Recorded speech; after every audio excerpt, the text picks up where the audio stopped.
Welcome to Mingling Trays! Today we're gonna make kimchi. You may think that there are lots of steps required and it takes a long time from making it until you actually eat, but we'll share the simple, easy, and authentic recipe for homemade kimchi. And of course, it's delicious!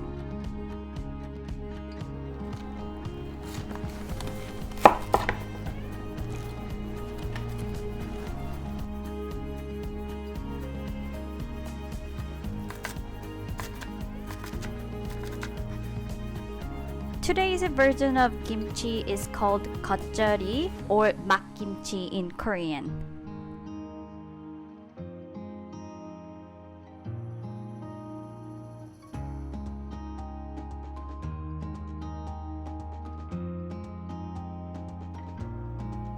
As you may know, making a delicious kimchi is all about brining and fermentation.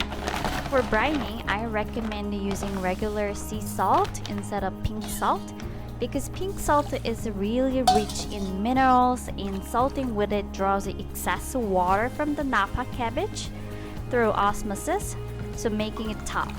It looks like soggy and wilted during brining, but once we drain all the waters out, it has a crisp bite, so that's the key point of salting. And today's version of kimchi or 겉절이 you can enjoy right away without fermentation process.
Kimchi is one of iconic Korean dishes and became even more popular these days because it is a probiotic powerhouse. Surprisingly, there are 1,000 kinds of kimchi depending on the regions where you live in South Korea, and every house has their own ways to make kimchi, whichever they like. Of course, nearly anything can be kimchi with any veggies or fruits you like. If you ever have a chance to travel to South Korea, I strongly recommend going to Kimchi Museum.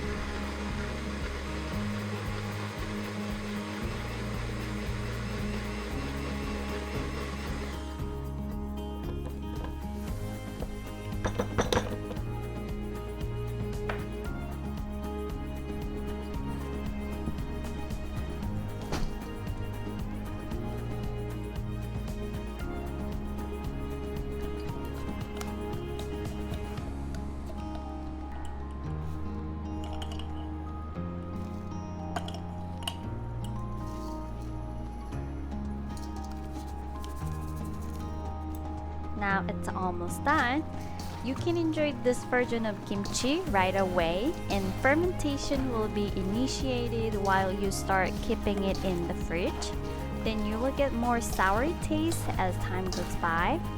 If you are enjoying that distinctive soury flavor of kimchi and love the smell of the fermentation, well, then you already know how to enjoy true, authentic taste of kimchi.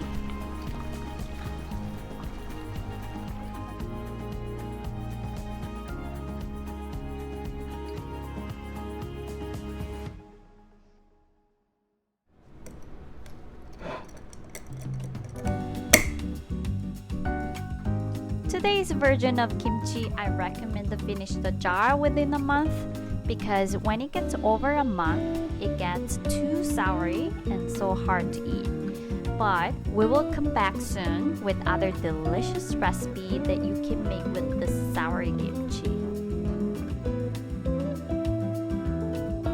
Hope you enjoyed the taste of kimchi, sour, spicy, and umami.